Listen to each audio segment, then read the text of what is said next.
welcome to everyone that's joining us right now in today's webinar.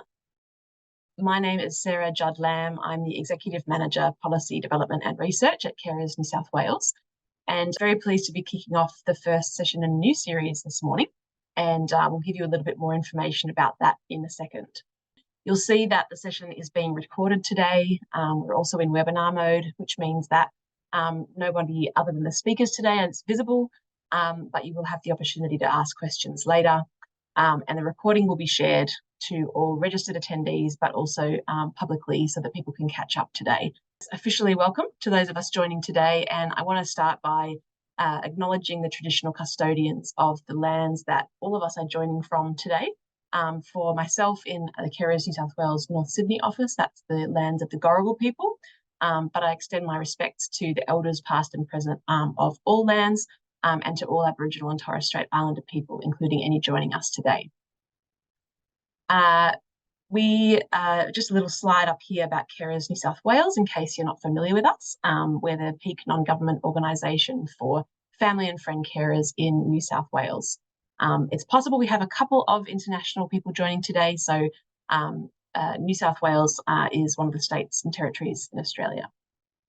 And just by way of introduction to today's session and series, we're doing something a little bit different today. Carers New South Wales does run lots of different webinars. Some of you may have been in other of our webinars. This series is going to be a little bit different in terms of structure, duration, format, timing, but we will repeat the structure over several sessions in the coming months. The series is called Innovations in Respite. And it's a new initiative that aims to bring inspiring respite projects and models from across Australia and overseas to a wider audience. And Carers New South Wales has been involved in a lot of different respite-based research and systemic advocacy, and also service design. And we are just so aware that respite services are critical for carers, but there's so much unmet demand, and a lot of that has to do with the way that existing service types just don't fit carers' needs, or there's not the workforce available. So it's an area that's really desperate for innovation, particularly in Australia. And so what we're doing with this Innovations in Respite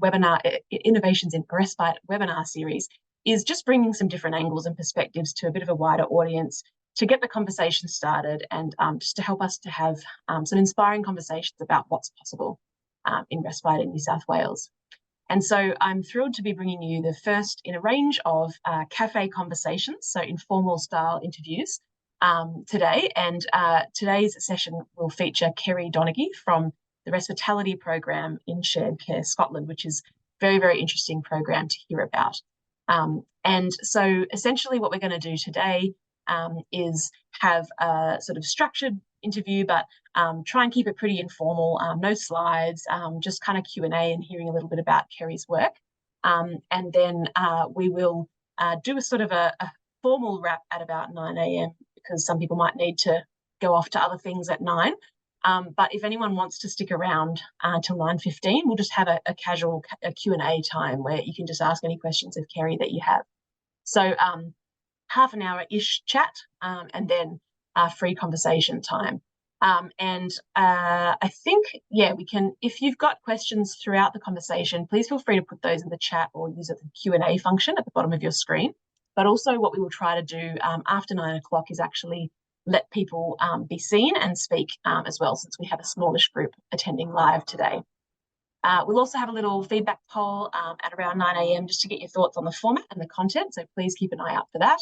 And a big thanks to Melissa from my team, who's in the background on admin today. So please feel free to correspond in the chat if you need to.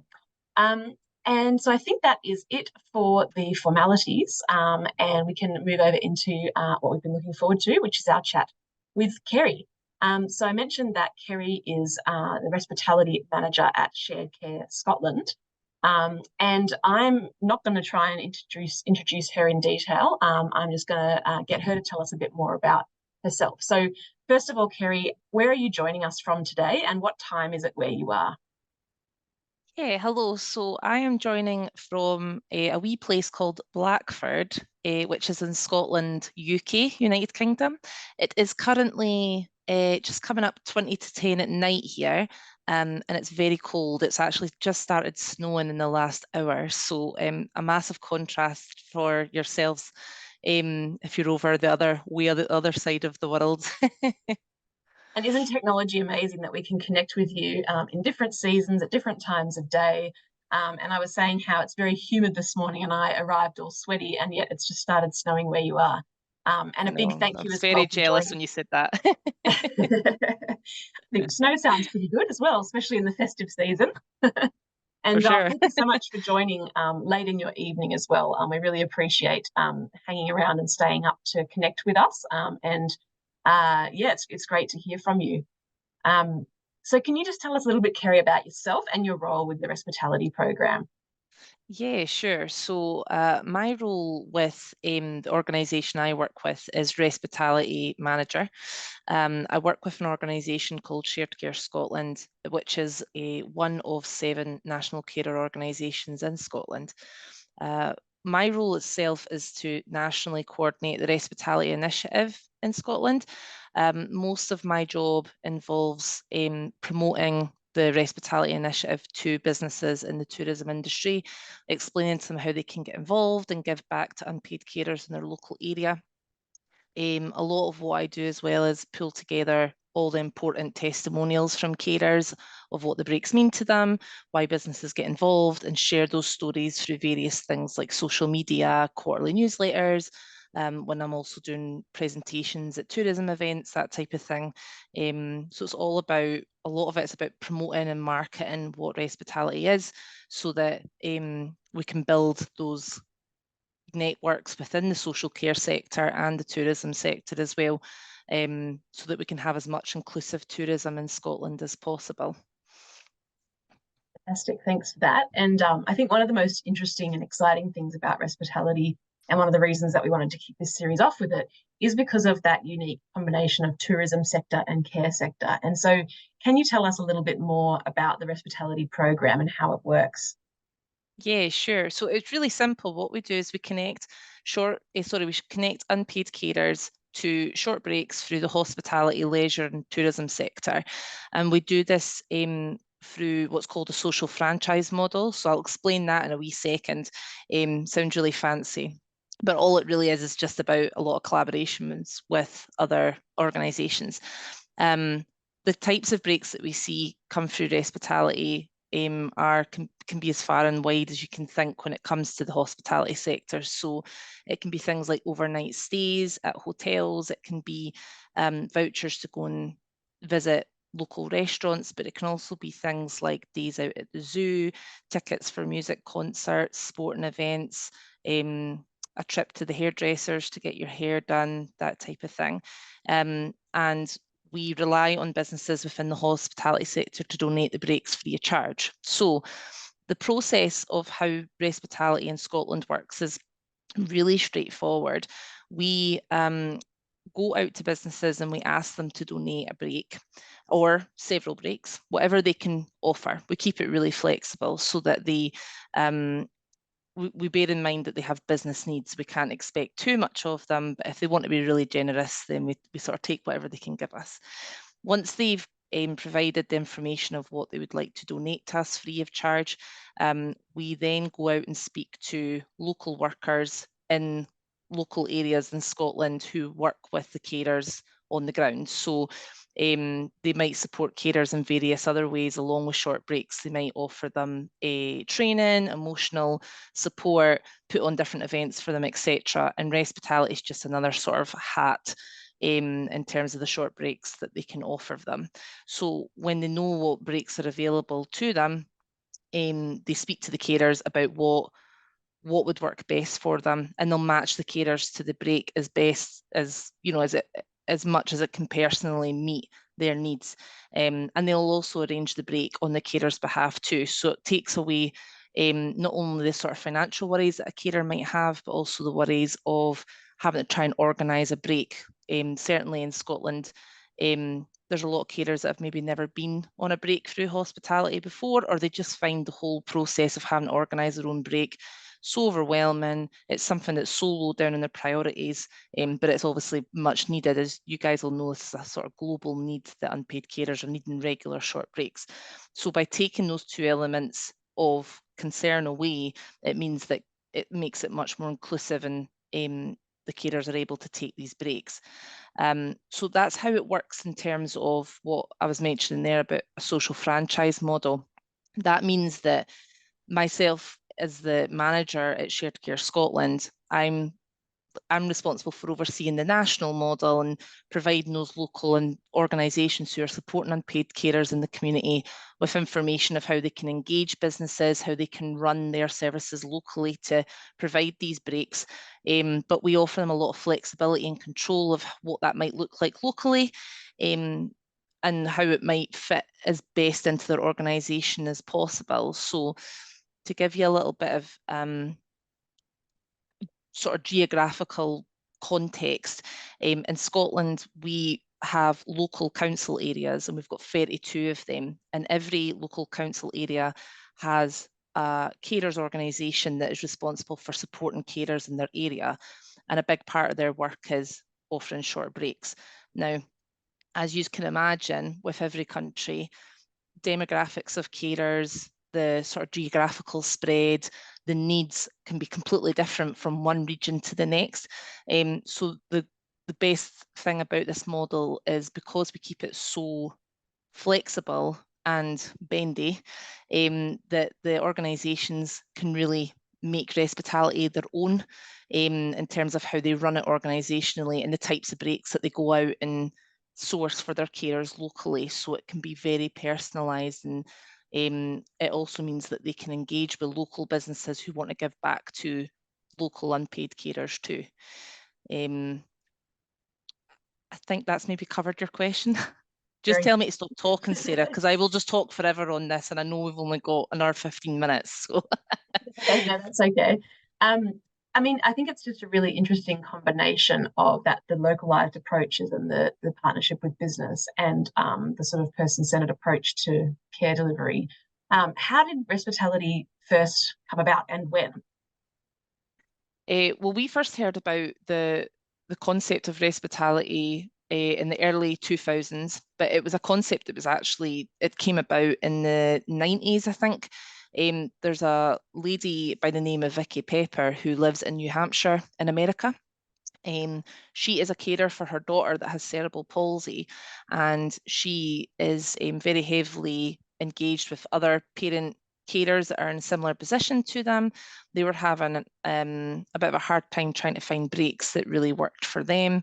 And she just had a bit of a light bulb moment one day and realised there was quite a lot of hotels in our local area that were sitting with empty rooms, and had said, well, why can't we just go out and ask them, look, you're still paying for the overhead, the overheads, the cleaning, whatnot, for these rooms. Could we maybe have a room just to go and get a break from caring for the night? And that's how the whole kind of concept began. And she called it Respitality because it's a mix of the words respite and hospitality. You merge them together and it's Respitality. And so we heard about this concept when we attended, I use the royal we because I only joined the organisation 6 years ago, so I can't take credit for it, I just run it now.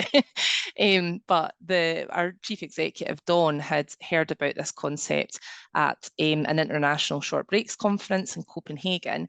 An organisation was presenting on it, and he had a light bulb moment and said, I think we could apply this in Scotland.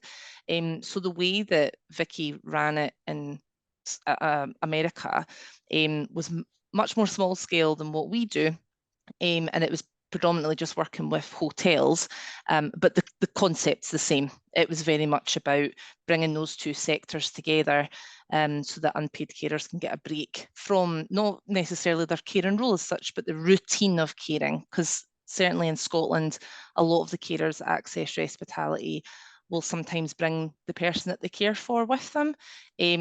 Most of that's by choice. Some of it is down to maybe they can't get replacement care and things too. So it's just offering another layer of flexibility for them to be able to access a break in a slightly different way than what we would traditionally see. And so we launched Respitality in Scotland in 2015. We ended up running a pilot for a year first in one of the local areas, just to sort of, you know, figure out all the trial and error side of things. Officially launched in 2015, and we get funded by the our government, Scottish government, to run this, and we get funding on a year-to-year basis, and we just provide quarterly reports to them. So yeah, that's how we kind of got involved in it all. Fantastic. And what about in the last 12 months? I know you said you've only been there for a few years, but what have been some exciting new developments recently in the program? Oh God, so many. So how much time have you got? Right, I'll try and About one think or of a few. two. One or two. Oh my word, that's even harder. So I think this certainly over the last month, we've hit record highs of in terms of our numbers. So as I said before, we've got 32 local authority areas that we have in Scotland. We currently work in 22 of those areas, and that is because we rely on the local carer organisations to invest in Respitality, as in, like, you know, they take responsibility for it in their region and grow it in the way they want to grow it. So because we don't offer them funding, they have to either go out and get funding themselves, or they run pilots and then, you know, find funding later on down the line. So we're now up to 22. Obviously, when we started 6 years ago, we were only at 1. So that's fantastic. So we're hoping in the next 5 years we'll be able to have full coverage, fingers crossed. But certainly in terms of the amount of carers we've been able to support this year has been amazing. Over 1,000 carers we've been able to support this year, which is the most we've ever been able to support. The breaks that have been donated have been, just double check my figures there, £113,000 worth. So, and like I say, they all get donated completely free of charge. And that's thanks to donations from just under 200 businesses across Scotland, which again, we've never had that amount of carers before. And if you'd asked me this 3 years ago when we were in the middle of COVID, I would never have believed we'd ever get up to those. I never would have, I think at one point I wasn't even sure we'd even get back to the figures we were originally kind of hitting before that, let alone exceed it.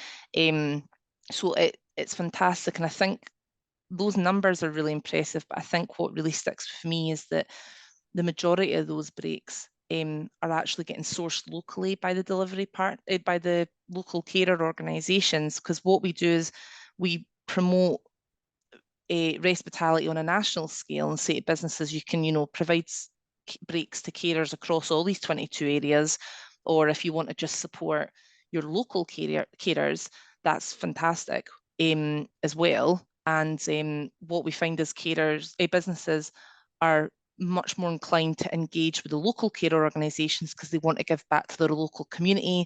They want carers to feel valued within their, you know, local towns and cities and villages and stuff like that too. And that's what makes the model really sustainable, and that's what makes the model really work, because the breaks are so much more personalised than us just casting a wide net and hoping that one size fits all. So we're seeing lots of real great examples of overnight stays working over on the West Coast, but on the East Coast, it's coffee and a cake. That seems to, you know, that's what works best in those areas as well. But yeah, so many other sort of things. Oh, we were on the telly. That's another good one as well.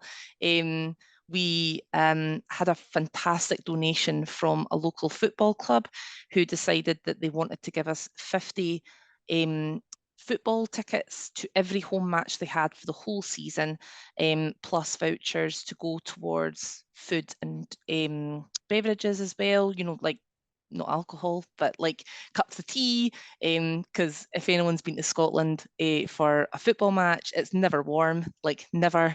You need a hot drink or hot soup or and a pie. So they also donated vouchers to go along with those tickets. So it was something mad in the region of like £40,000 alone for these breaks. And we pitched the idea to the BBC, and they put the story on the news and on their radio. So that was fantastic coverage for us. And it's helped us open conversations with other football clubs that were keen to donate as well, and connect them with their local communities, because a lot of them run different community initiatives as well. So it's a great way for them to sort of encourage families to get involved, not just to come along to matches, but also to come along and learn life skills through other community initiatives and things they do too. But that's just a couple of the great things we've been having up to lately. If anyone wants to see our end of year report in the next couple of months, I'll just feel free to raise your hand or pop a message in the chat, and I can share that with Sarah, and you can all have a look at all the amazing work we do if anyone wants to see that as well, because I know we've only got 8 minutes left, so we better move on. That's all right. No, that's great. And yeah, it's well done. It's amazing to hear how you've been able to grow, particularly post COVID. I think the idea of a cup of tea at the football may be a little foreign to the Australians joining today. I think beer at I football bet. is a much more common cultural phenomenon here, but each their own. The other thing, I guess, thinking about, we were talking before we officially started about the different things that we do in Scotland and Australia, and some of the things we can learn from each other. I think we were trying to convince you, Kerry, that you should try Vegemite and avocado on toast, and we were hearing about fried Yep. bread in Scotland. So moving the cross-cultural sharing to Respite program. I know you're not an expert in Australia, but what do you think are some of the key learnings from a program like Respite for other countries such as Australia? I think a lot of it is, especially when you are delving into a sector that is maybe unknown territory, like the tourism sector, it's a couple of things. A lot of patience and perseverance, trying to break through that, especially if it's something that's never been done in your part of the country before. What we found really helpful was it's not what you know, it's who you know sometimes. So we identified a few tourism titans, we like to call them, which are now our ambassadors for Respitality, because what we got them on board before we officially sort of launched Respitality, and what we found was that the the third party verification goes a long way in encouraging other businesses in the sector to support. So if we have somebody from a tourism association that is saying, this is a great initiative to be part of, other businesses are going to sit up and listen to that, because they're going to go, oh, we know Mark, he's been in the industry for years. If he's saying it's good, yeah, maybe we should look into it and see how we can support too. So we found that really helpful. Like I'd said before about the sort of variety of breaks that we have, I think what sometimes people assume is when we get these big massive breaks, so sometimes we get offered amazing breaks like an overnight stay along with a spa break for like a week, and that you think, wow, that is such a generous offer, that's amazing, and it is amazing. But what we've also found is that sometimes the smallest breaks can hold the most meaning into them as well. Certainly, I don't know what it's like in Australia, but in Scotland, we sometimes find with carers, those sort of massive breaks can be really overwhelming depending on the caring role that they have, because we support carers of all ages from all different caring backgrounds. So, of course, their needs vary quite dramatically in some cases. And some of them feel real guilt about going, away from home, or even if they're taking the person they care for away with them, they just feel guilt about taking that break because they feel somebody else more deserving needs it, which, it's crazy when we say, we go, what are you talking about? You need this break. You do deserve this break. But sometimes what we find is they'll say to us, all I want is to go and get, a haircut and a blether with somebody while I'm having a cup of tea, or I just want to go and visit my local art gallery for a bit. And those don't sound like mad amazing breaks. They're very much like wee breaks, mini breaks we call them, because they're maybe only a couple hours out of the day. But sometimes when we get that feedback, they can be the most impactful ones for the carers themselves, and that can sometimes be a stepping stone to maybe a bit of a longer break as well, if it's something that they feel the need. What else? I think, like I say, I've got loads of other ideas, but keeping the process as simple as you possibly can is really important too, especially when you want businesses to engage. So our donation process is really simple. We'll just, we've got a donation form they can fill out, but we also say to them, look, if that's too much of a carry on for you, just pick up the phone or let us know when to call you. We could have a quick chat on the phone about it, or drop us an email with what you'd like to offer. We'll do the rest from here. If you make it too paperwork heavy, a lot of businesses you'll not even get past the first hurdle because they're really busy, and you don't want to make it the process hard for them. And on the flip side of that, maintaining those relationships with businesses is really important too. And one of the ways we do that is by sharing any and all feedback we get from carers, whether it's good or bad. Thankfully, it's very rare we ever get bad feedback, but we think it's important in terms of transparency and in our integrity to keep things real. If something's not quite went right on a break, we let businesses know, but thankfully 9 times out of 10 they do. And businesses really appreciate that. They like to see what difference it's made, and they also like to hear what has went wrong so they can try and make it better for next time too. And that's just one of many key learning, but I could go on forever, but I'm very wary of the time, so I'll stop there. But that's one of the many lessons we've learned. No, that's fantastic. Thanks, Kerry. And we will have a little bit more time in a minute for some extended Q&A from our audience. And I can see we've had some questions come in already in the chat, so thank you for that. We're just going to briefly pause so that anyone that does need to leave at 9 for work or for meetings or for other commitments can do that and hear the sort of wrap up of the formal conversation. And then I'm just going to quickly show a couple of slides about our upcoming sessions. And we'll do a bit of a feedback poll, and then we'll jump back in at 9 a.m. and those that are happy to stick around to hear questions answered are welcome to. And we'll also share any questions for whom people have to leave with Kerry directly and make sure we get those answers to you. So if you need to jump off now, that's completely fine. Just quickly noting that on your screen, you'll see that we have another session for this series coming up just next week, same time, Wednesday, 8:30 a.m., featuring one of our American colleagues talking about some new research on measuring the value of respite. So if you haven't already registered for that one, please make sure that you do, and that will also be recorded. But if you want to sort of do a similar setup to today, you're welcome to, and the link's now in the chat for that. And then just if we flick to the next slide as well, we're really excited to be also delivering a number more of these sessions in the new year. We'll have a couple more in the works, but these are 3 that we've locked in already. So in February, we'll be hearing from Group Homes Australia, who are with us today. In March, we'll be hearing from Professor Mary Larkin from the Open University, and in April from Associate Professor Myra Hamilton from University of Sydney about some different initiatives. So please do keep an eye out. Those ones in next year, if you've attended this one or next one, we'll make sure we send you the information once that is available for registration. And you're also welcome to sign up for Carers New South Wales e-news just to be regularly updated about this and other events that are coming up. So we're just going to launch a little feedback poll for those that are jumping out. Just let us know quickly how you found the format today. I know it's been brief, and also how you found the content. So that's just popping up in front of you. But as everybody responds to that, we will jump back to Kerry, our star of the day, and we'll start with the questions that have come through in the chat. So maybe we'll stop sharing the slides. Fantastic, so we can see you again.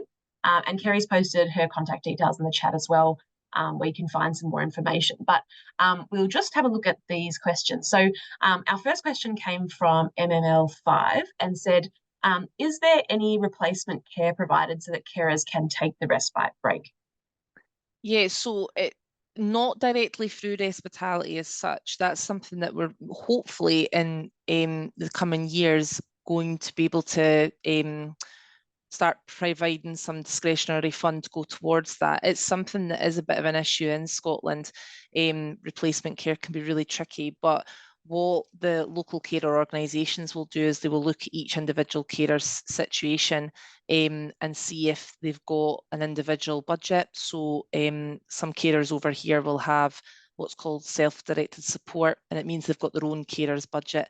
And the person they care for as well will have their own financial budget that the council provides for them. That can go towards replacement care, but sometimes the services aren't always necessarily there.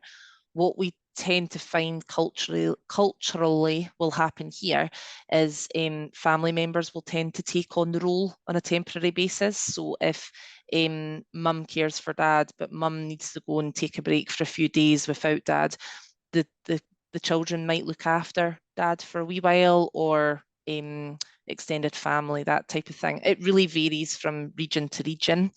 And it's something that on a national scale, we kind of let the local carer organisations assess and decide how best to package that break offering up to them. Because like I said earlier, Respitality is just one of many short break options available in Scotland. It certainly does not replace statutory statutory requirements.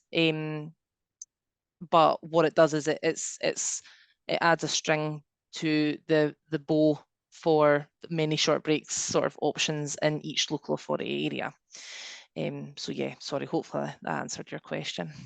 Definitely, thanks. And that reminds me to do another little plug taster for another event that we're planning for next year. I believe in April we'll be hearing from one of your colleagues at Shared Care Scotland, Kate Hogarth, as part of a panel about some other elements of respite, but in terms of legislation and the interesting stuff that's happening in Scotland around the legislated right to respite. Right to That's just a little teaser, everybody. If that interests you, do sign up to our e-news and you'll hear about that more as we head towards the new year.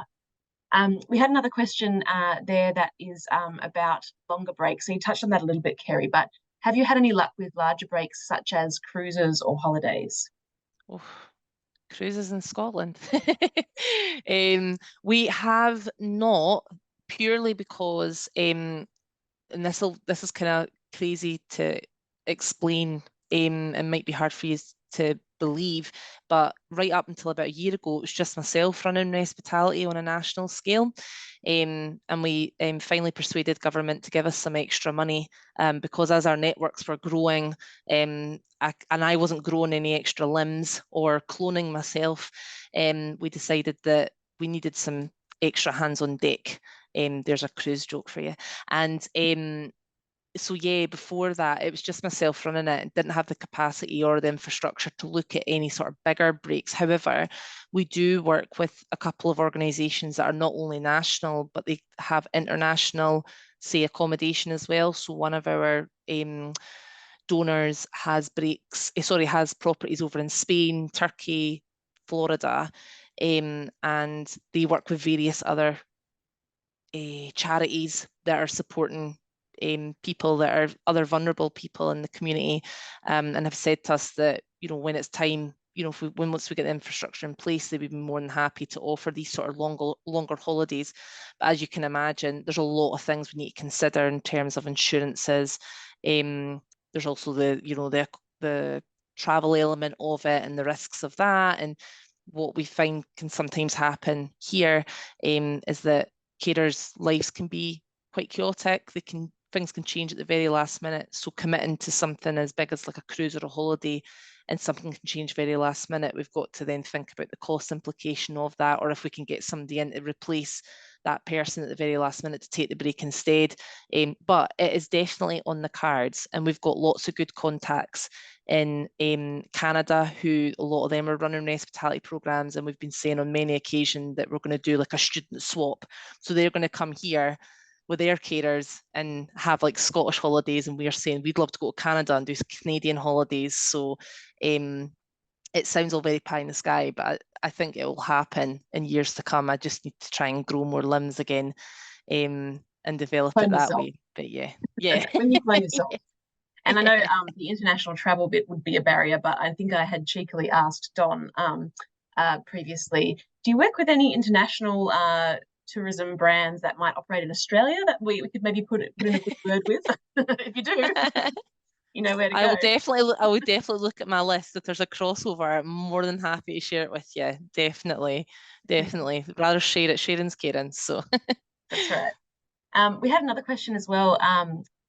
What do you think prompts businesses to get involved and donate? And are there any unseen benefits to them to prompt them to give back? Yeah, so we recently, in fact, one of the highlights over the last year I forgot to mention was that we actually were approached by a social tourism researcher who wanted to look at the model we had in place and look at what works really well and things that we could improve. And part of that process was she went out and spoke to businesses who donate to us and found out, you know, why they get involved. And the interesting thing was, as I kept saying about how they want to give back to the local community, that was one of the main ones.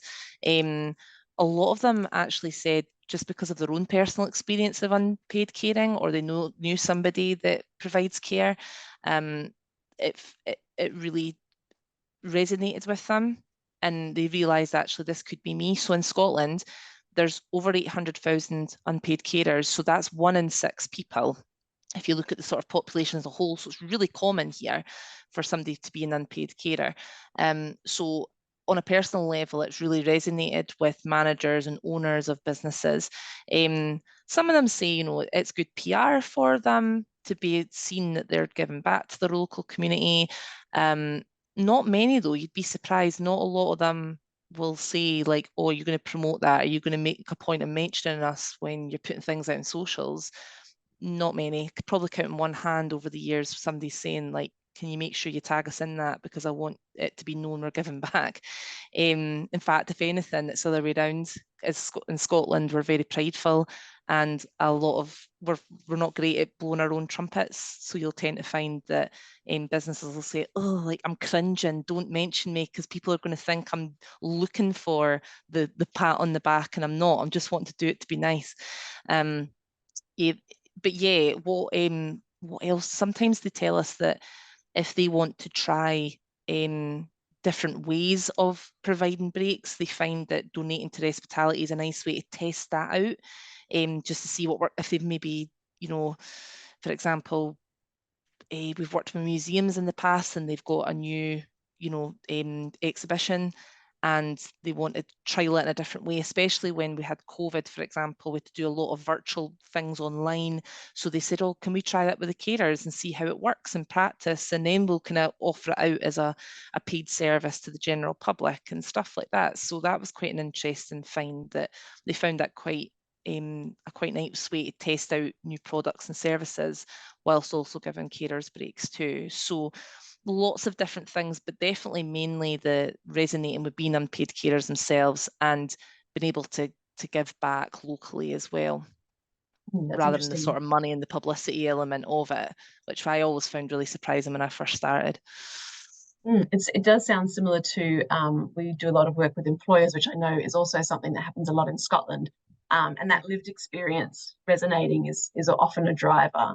It clicks for people, and that's why they want to give back. But yeah, it's great to hear that there's lots of different motivations that can be drawn on to engage these kinds of stakeholders. We've had another question in the chat, and I think I now know who this person is, asking, do you know of any similar schemes in the UK? So I guess outside of Scotland. Yeah. So we are aware there's a new area there's a new service starting up in Wales pretty soon. It'll not go by the name of Respitality, because we've got the kind of trademark on that, but it'll be a similar sort of service that they offer. So I know Wales have been looking into that a lot. They've been plugging a lot of money into carer support and short breaks over the last year or two. So that's starting to build. We've had a lot of conversations with Carers Plus, which are based in North Yorkshire. So they run something called Restology, and it was inspired by what we run up here in Scotland of Respitality, same thing as well. You can Google that and that should come up. And there's also another scheme in Liverpool, which is on the sort of west side of England, and it's called My Time. And again, really similar to how we run it. Can't remember, I think maybe that was set up off the back of us doing Respitality in Scotland, but I cannot remember, maybe they started it before us, I'm not sure. But again, very similar to what we do too, but they just do it in England. So there's little pockets of them coming up, but not enough. We want more. But we're getting inquiries quite often from different parts of the country, of the UK anyway, asking about it and how they can start it up. But it very much comes down to capacity and funding, and like I say, it can be quite a daunting thing, getting the tourism sector behind you. But I think you would be really surprised once you get speaking. Sometimes all it takes is a few people that have got a bit of power and clout to push it forward, and you'll be amazed how it can really kind of grow from the ground up. So that's all I would say is, like, if you're half thinking about it in your region, like, please go for it, and please give me a shout if there's any sort of resources or tips I can share with you about what we've learned at our side, to help you grow it. Because like I say, we don't want to keep it all for ourselves in Scotland. We want to see it, you know, expand into carers all across the world. So hopefully that's kind of made you all feel excited about it and want to learn more. Definitely. No, thanks so much for that. And that's the end of our chat questions, but we still have a few minutes. So if anyone that is still online has a question that you haven't asked, if you want to put it in the chat, if you want to put your hand up and actually say it to Kerry, we can probably facilitate that as well. So any last questions that anyone's got? So we've had one come through from Di. So who pays you? Very blunt question. Who pays me? The Scottish government. So the government that runs Scotland, basically. Yeah, so they've got what's called, they've got different divisions within the government. And when we first started Respitality, the funding was provided between two different divisions, the carers division and the tourism division, and they split the funding. And then from the second year onwards, it's just been the carers division that has provided the money. So like I say, we're responsible to report back to them every quarter on how we're progressing throughout the year. We provide them with what our objectives are going forward over the year and provide them with a breakdown of our budget and things like that. But we've done this sort of year-to-year funding for a long time, but there's been talks about potentially having a bit more longer term funding in future. But it's, again, that's more about the infrastructure of Scottish Government as a whole rather than just our initiatives. So it's something that we just have to be patient with. But it would be great if we had longer funding and it give us more time to be able to plan ahead for years to come. But yeah, so that's who pays us, Scottish Government. Excellent. Any last questions, anyone that's online? Kerry did put her contact details in the chat, so if you've got any others that you wanted to follow up with her, and I think you mentioned that the upcoming annual report would have a lot of details, including, I'm sure, what it costs and all of that, for those of us that are interested in that side of things. So I might wrap up then. It's flown by, and big thanks, Kerry, for your time tonight in the UK after putting your kids to bed. Thanks for staying up a bit with us, but also for all the prep time, you know, and pre-conversations in bringing this together today. I think it's a really interesting project that is obviously of interest to a number of us here, and we will look forward to sharing this recording as a resource as well with others in Australia. Any final words that you wanted to have, final words of wisdom for those of us listening today? No, I think I've said it all. Like I said, Start small is what you said before. Yeah, yeah. Start small, but keep the faith. That's definitely the best advice I could give you. And please reach out. As you know, I can speak till the cows come home. So the conversation will never be dry. So yeah, feel free to reach out if you want to discuss it further. But thanks so much for having me. It's been really, really interesting to be a part of it, and lovely to hear that there's interest from down under on it as well. So yeah, thanks so much for having me. This has been fab. No worries. And we've got some thank yous coming in from the chat, and thank you to our audience for joining today at a little bit of a different time, in a little bit of a different way. And please do remember to join our session next week as well with Kim Whitmore from Wisconsin in the US, hearing about a different aspect of innovations in Respite. So we will finish up there, and once the recording is available, we'll let you know. Thank you all, and have a great evening, Kerry, and day, those of us joining from Australia today. Thank you, everyone. Take care. Thank you.